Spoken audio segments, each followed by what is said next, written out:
Hello साथियों, एक बार पुनः स्वागत है आपके अपने ही चैनल में। बात करने वाले हैं दोस्तों सामान्य प्रबंधन यानी जनरल मैनेजमेंट के कुछ पुराने क्वेश्चनों के बारे में। इसके बाद नए प्रश्नों की श्रृंखला स्टार्ट करने वाले हैं दोस्तों। यह पटवारी वैकेंसी तथा ग्रुप 2 सब ग्रुप 4 में वैकेंसी में नया सिलेबस जोड़ा गया है। तो सबसे पहले पुराने क्वेश्चनों को डिस्कस करेंगे। फटाफट इन्हीं वीडियो के साथ अपन पुराने क्वेश्चनों को देखने के साथ साथ नए क्वेश्चनों की ओर चलने वाले हैं। सबसे पहले अगर आप क्वेश्चन की बात करें तो जो कि पहला क्वेश्चन है, वित्तीय लेखांकन इससे सरोकार रखता है, यानी वित्तीय लेखांकन किससे सरोकार रखता है। आपके ऑप्शन दे देगा लेन देन का अभिलेख, लेन देन का अभिलेखन एवं वर्गीकरण तथा सारांश। वहीं तीसरा ऑब्जेक्टिव केवल वित्तीय विवरणों की तैयारी। वहीं चौथी की बात करेगा वित्तीय विवरणों की तैयारी एवं बही खाता। तो करेक्ट आंसर हो जाएगा दोस्तों, जो कि आप देख ही रहे हैं कि इस जो कि वित्तीय लेखांकन किससे सरोकार रखता है, तो वित्तीय लेखांकन वित्तीय विवरणों की तैयारी एवं बही खाता से सरोकार रखता है। वहीं दूसरे प्रश्न की बात करें तो देखेंगे उस समय अवधि को संदर्भित करता है जिससे स्थायी परिसंपत्ति के निवेश को पुनः प्राप्त किया जा सकता है। तो किससे किया जा सकता है, ऑप्शन दे देगा भुगतान वापसी, पे बैंक की अवधि, बट्टागत नगद प्रवाह, प्रतिफल औसत दर एवं एनवीपी। यानी दोस्तों करेक्ट आंसर आप लोगों का हो जाएगा भुगतान वापसी बैंक की अवधि, जो कि पे बैंक कहलाता है। तीसरा प्रश्न की बात करें तो निम्नलिखित में से कौन से संसाधन को बनाए रखने के लिए संस्थान एवं एचआर नीतियों को बदल रहे हैं। वहीं पूंजी, प्रौद्योगिकी, कर्मचारी या संपत्ति। तो दोस्तों कर्मचारियों के द्वारा संसाधन को बनाए रखने के लिए संस्थान अपनी एचआर नीतियों को क्या कर रहे हैं, बदल रहे हैं। आप अगर चौथे प्रश्न की ओर देखें तो निम्नलिखित में से कौन सी अच्छी प्रबंधकीय तकनीकी कौशल के साथ जुड़े रहते हैं, जो विशिष्ट गतिविधि को करने की क्षमता रखते हों, जो कि समूह में अन्य लोगों के साथ अच्छी तरह कार्य करने की क्षमता वाले व्यक्ति, या फिर जो सार स्थिति को सोचने और धारणा बनाने वाले व्यक्तियों की क्षमता रखते हो, या फिर जो समस्याओं के समाधान खोजने की क्षमता रखते हो। तो दोस्तों इसका करेक्ट आंसर हो जाएगा, करेक्ट आंसर जो विशिष्ट गतिविधि को करने की क्षमता रखते हो। पांचवें प्रश्न देखेंगे दोस्तों, निम्नलिखित में से कौन सा संगठनात्मक लक्ष्यों को प्राप्त करने के लिए निष्पादन के मापन और संशोधन को शामिल करता है, नियोजन, नेतृत्व, आयोजन या नियंत्रण। तो इसका करेक्ट आंसर हो जाएगा दोस्तों नियंत्रण के द्वारा ही संगठनात्मक लक्ष्यों को प्राप्त करने के लिए निष्पादन के मापन को संशोधन को शामिल करता है। छठवां प्रश्न दे देंगे आप लोगों को, सारणी अनुसार इसी प्रकार बनाई जाएगी जिसमें कार्मिक प्रबंधन, कार्य की परिस्थिति, कार्यस्थल को सुविधाएं, वहीं कर्मचारी कल्याण लोकतंत्र को बढ़ावा देता है, या फिर औद्योगिकी संबंध जो कि प्रत्यक्ष जनशक्ति को प्रबंधन करता है। तो दोस्तों इसका सही आंसर हो जाएगा कार्मिक प्रबंधन, जो कि प्रत्यक्ष जनशक्ति प्रबंधन से क्या करता है, तो प्रबंधन करता है। वहीं दूसरे का आंसर हो जाएगा कर्मचारी कल्याण, कार्य की परिस्थिति और कार्यस्थल की सुविधाएं नियंत्रण करता है। वहीं औद्योगिक संबंध सीधे सीधे समझौता, उसके आंसर का हो जाएगा लोकतंत्र को बढ़ावा, यानी औद्योगिक लोकतंत्र को बढ़ावा देता है।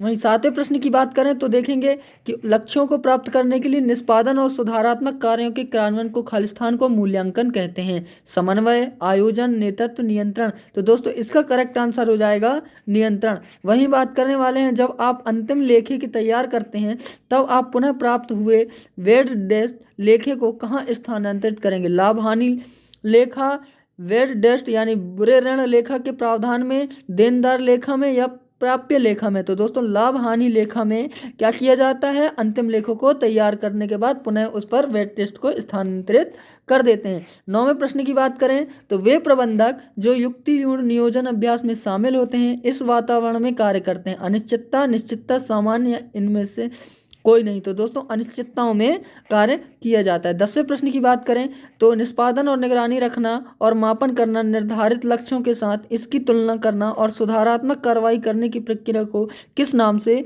जाना जाता है। तो दोस्तों इसका सही आंसर हो जाएगा, आप लोग देख ही रहे हैं, तो इसका करेक्ट आंसर नियंत्रण करना हो जाएगा, जो कि योजना, नेतृत्व, नियंत्रण करना या व्यवस्थित करना में से सही आंसर नियंत्रण करना हो जाएगा। 11वें प्रश्न की बात करें तो वित्तीय लेखांकन मानक बोर्ड के अनुसार जो कि FASB निम्न में से कौन सी वित्तीय गतिविधियों में से एक नकदी प्रवाह है, करों के लिए सरकार की नकदी वही प्रवाह, वहीं लाभांश के रूप में शेयर धारकों को नकदी वही प्रवाह, ब्याज के रूप में ऋणदाताओं को नकदी वही प्रवाह, वहीं अन्य कंपनियों द्वारा जारी खरीद बंद पत्र को नकदी प्रवाह।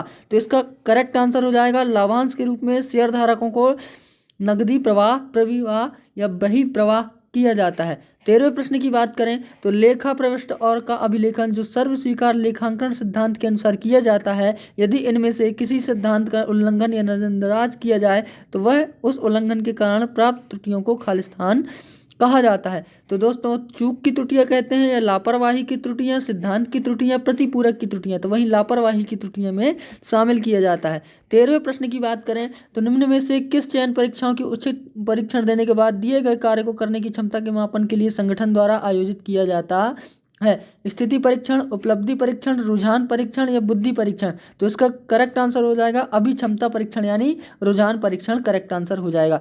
14वें प्रश्न की बात करें तो बाहरी सूचना संगठन के बाहर उत्पन्न होती हैं, निम्न में से संगठन में बाहरी सूचनाओं का एक उदाहरण है? कंपनी की मदद की लागत और बिक्री मूल्य, फॉर्म में भरा गया ग्राहकों की प्रतिक्रिया, विक्रेता कोटा, या हाथ में या सूची में वस्तुओं की मात्रा। तो करेक्ट आंसर फॉर्म में भरा गया ग्राहकों की प्रतिक्रिया। 15वें प्रश्न की ओर चलें तो जो कोई भी संदेह बिना ध्यानपूर्वक सुने समझा नहीं जाता और साथ ही ये प्रभावी संचार के सबसे अहम मुद्दों में से एक है। निम्न में से सुनने की एक प्रभावी तकनीक नहीं है। ये दोस्तों नेगेटिव पूछा है। आंखों के संपर्क से बचना, संदेह की सामग्री का आकलन करना, प्रवक्ता की कमजोरियों का आकलन न करना, वहीं सकारात्मक के सिर हिला देना और चेहरे के उचित इशारा को प्रदर्शन करना, या फिर समय से पहले मूल्यांकन से बचना। तो दोस्तों करेक्ट आंसर हो जाएगा आंख के संपर्क से बचना। 16 प्रश्न की बात करें तो वह लेखांकन अवधारणा जो बताती है कि व्यापार में एक लंबी अवधि के लिए चलेगा। सुनाम प्रतिष्ठान अवधारणा, पृथक संस्था अवधारणा, लागत अवधारणा, वही मुद्रा मापन अवधारणा। करेक्ट आंसर सुनाम प्रतिष्ठान अवधारणा। ये सभी चीज़ों को एक एक शब्द को भी डिस्क्राइब किया जाएगा। सबसे पहले आप लोग प्रश्नों की ओर देखें। जब एक व्यक्ति को दो या दो अधिक विषम उम्मीदों का पूरा करना होता है तब परिणाम क्या होता है? भूमिका स्पष्टता, भूमिका संघर्ष, भूमिका धारणा, विभ्रांति। तो दोस्तों भूमिका संघर्ष कहा जाता है। 18वें प्रश्न की बात करें तो जो एक कंपनी सर्वश्रेष्ठ करती है उसे क्या के रूप में जाना जाता है? उपयोगिता के रूप में, मूल सक्षमता के रूप में, मूल श्रृंखला के रूप में, या प्रतियोगिता के रूप में? तो दोस्तों जो कंपनियां सर्वश्रेष्ठ करती है उसे मूल सक्षमता के रूप में जाना जाता है। वहीं 19वें प्रश्न की बात करें तो मजदूर खालिस्तान मजदूर नियंत्रित और निर्देशित लोगों के साथ वह प्रबंधित करने के लिए पारंपरिक दृष्टिकोण को प्रदर्शित करता है। मैकग्रेगर का वाई सिद्धांत, मैकग्रेगर का एक्स सिद्धांत, दोनों, या फिर उपयुक्त में से कौन है? तो दोस्तों मैकग्रेगर का एक्स और वाई सिद्धांत दोनों समझना पड़ेगा। इसमें एक्स सिद्धांत सही उत्तर हो जाएगा। 20वें प्रश्न की बात करें तो निम्न में से कौन सा चालू देनदारियों का गठन नहीं करता है? व्यापार लेनदार, बकाया व्यय, प्रस्तावित लाभांश, या देनदार? तो दोस्तों इसका करेक्ट आंसर देनदार हो जाएगा।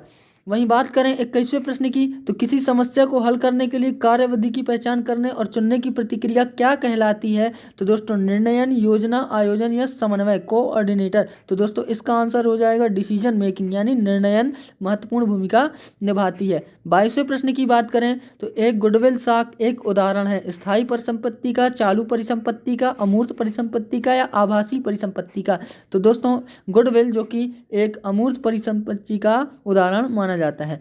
23वें प्रश्न की बात करें तो निम्न में से कौन सा एक स्थायी परिसंपत्ति नहीं है? साख यानी गुडविल, छोटे औजार, वाहन, पट्टा, धृति। तो दोनों छोटे औजार इसका करेक्ट आंसर हो जाएगा। 24वें प्रश्न की ओर बात करें तो एक कंपनी दिवालिया हो गई है क्योंकि उसकी देनदारियां तथा परिसंपत्ति से अधिक है। शेयर धारकों को खालिस्तान भुगतान करने के लिए कहा गया है। कुछ नहीं, या वह राशि जो शेयरों को मूल लागत के बराबर हो सकती है, या फिर स्वामित्व शेयरों की संख्या के आधार पर सभी लेनदार दावों को अनुपातिक हिस्सेदारी, या फिर स्वामित्व की संख्या आधार पर ऋण पत्र देवों की अनुपातिक हिस्सेदारी। तो इनमें से यह कुछ भी नहीं होता है।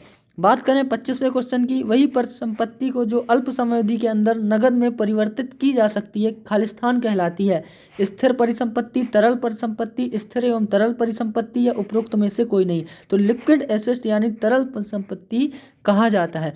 धन्यवाद दोस्तों। इसी तरह पूरे पेपर को 25-25 क्वेश्चनों में डिस्क्राइब किया जाएगा एवं नियमित रूप से क्लास चलाई जाएंगी, जो कि प्रबंधन के लिए एक महत्वपूर्ण श्रृंखला का आयोजन भी किया जा रहा है, जिसमें ये सभी क्वेश्चनों के एक एक शब्द को भी डिस्क्राइब किया जाएगा। तो दोस्तों चैनल के साथ बने रहें तो चैनल को लाइक, शेयर, सब्सक्राइब करना बिल्कुल भी ना भूलें। धन्यवाद दोस्तों।